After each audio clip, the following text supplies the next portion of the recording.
Bonjour à tous, on se retrouve aujourd'hui pour une nouvelle vidéo pour la suite de notre challenge des 500 € mensuels. Malheureusement, je suis en retard sur ce challenge car la semaine passée, notre organisme CryptoMawok organisait une conférence physique sur Grenoble.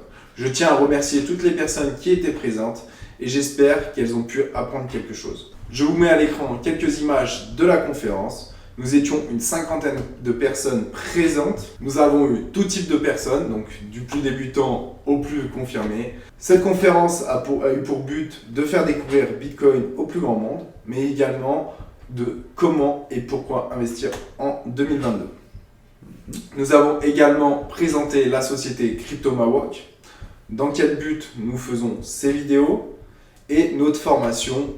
La formation est disponible dès maintenant en ligne. Vous pouvez retrouver tous les liens en bas dans la description. Cette formation comporte une cinquantaine de vidéos pour environ 5 heures de formation. Si vous la prenez, vous serez éligible à rentrer dans le groupe privé où vous pourrez me poser vos questions, mais également débattre des actualités du marché. Assez de blabla pour la présentation de cette formation. On se retrouve tout de suite sur l'ordinateur et nous allons nous rendre directement sur CoinMarketCap pour voir l'évolution de notre portefeuille et comment nous allons gérer. Rentrons dès à présent dans le vif du sujet et pour ça nous nous retrouvons sur CoinMarketCap pour voir le suivi de notre portefeuille. Comme nous pouvons le voir, les plus mauvais élèves sont Polkadot et Moonbeam avec une perte de 60% sur Moonbeam, mais également GLMR qui enregistre une perte de 48%. Le marché est clairement baissier et notre portefeuille total subit une perte latente de 35%. Malgré cela, ce qu'il faut garder en tête, c'est que notre objectif n'est pas de vendre aujourd'hui, mais de vendre dans minimum 2 ans à la fin de ce challenge. C'est pourquoi je ne panique pas et je n'ai pas d'émotion en voyant mon portefeuille qui fond à l'instant T. Donc nous allons voir aujourd'hui, dans le contexte actuel de marché qui est clairement baissier, comment nous allons répartir nos 250 € sur Binance. Nous nous retrouvons donc maintenant avec nos 250 € convertis en USDT. Alors, pour aujourd'hui, je vais augmenter mon allocation en cash, car vu le contexte actuel sur la macroéconomie, ce que nous allons voir en deuxième partie de cette vidéo, le contexte n'est peut-être pas opportun pour acheter dès maintenant. Je vais acheter donc une moitié d'e-gold. Donc je vais renforcer ma poche sur EGLD. Pour augmenter ma poche en EGLD, je fais donc trade EGLD face à l'USDT. Et nous allons directement acheter un demi EGLD aujourd'hui. Pour ce faire, je rentre le montant au prix du marché 0,5 et j'offre mon ordre de passé. Comme nous pouvons le voir, le GLD est donc bien acheté et nous allons faire comme d'habitude, le mettre en stacking.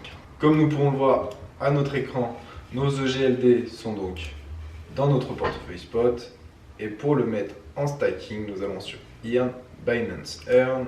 Une fois sur Binance Earn, nous allons voir les différentes possibilités pour stacker nos EGLD. Pour ce faire, je clique sur EGLD et voir les différentes options qui se présentent devant moi. Le plus intéressant pour moi, vu que je ne compte pas revendre mes EGLD avant minimum 2 ans, est le stacking sur 120 jours avec une rentabilité de 23,59% de GLD. Je clique Stake et je vais maintenant directement stacker mes EGLD. Je clique sur Max, j'accepte les conditions et je clique sur Confirme. Nos EGLD sont maintenant donc stackés et nous allons faire la même chose pour l'USDT et pour ça nous allons nous rendre sur DeFi Stacking. Je cherche mon USDT, je clique sur Stake Now et je clique sur Max. Vu que c'est du stacking flexible, je pourrais récupérer cette poche de cash à n'importe quel moment et donc réinvestir quand le marché me donnera des signaux qui me donneront envie d'investir. Je clique sur Confirme Et voilà nos USDT qui sont maintenant stackés. Donc nous retournons sur notre portefeuille général. Pour retrouver toutes les crypto-monnaies que j'ai mis en stacking, nous nous rendons sur notre portefeuille principal et dans Earn. Et comme nous pouvons le voir, nous avons tous nos stackings qui se retrouvent juste ici. Donc voilà. Je clique également sur Auto Stacking pour que les intérêts générés se réinjectent automatiquement. Maintenant, nous allons retourner sur CoinMarketCap pour ajouter nos positions aux actuelles. Nous nous retrouvons donc en perte à l'heure d'aujourd'hui d'environ 350 €. Je dis perte, mais ce n'est pas réellement une perte car c'est une perte latente. Le portefeuille pour moi va remonter dans les prochains mois, les prochaines années, mais pour ça il va falloir être patient et continuer de croire dans nos investissements. Dès à présent, nous allons partir sur la deuxième partie de cette vidéo qui est le contexte macroéconomique général. Nous allons directement voir les graphiques sur TradingView. Pour regarder un petit peu le contexte général aux États-Unis, nous allons d'abord aller voir le S&P 500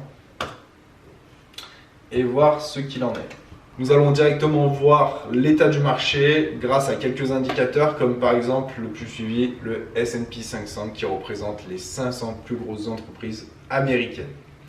Comme nous pouvons le voir depuis ses sommets historiques, il a subi une baisse de 13% environ. Nous avons également sous les yeux le graphique de Tesla qui enregistre une baisse très importante de 49%, donc environ 50%. Nous pouvons aller voir également comme indicateur le Nasdaq qui lui enregistre une baisse de 30% également. Et pour finir, nous allons directement nous retrouver sur le graphique de PayPal et nous rendre compte des baisses.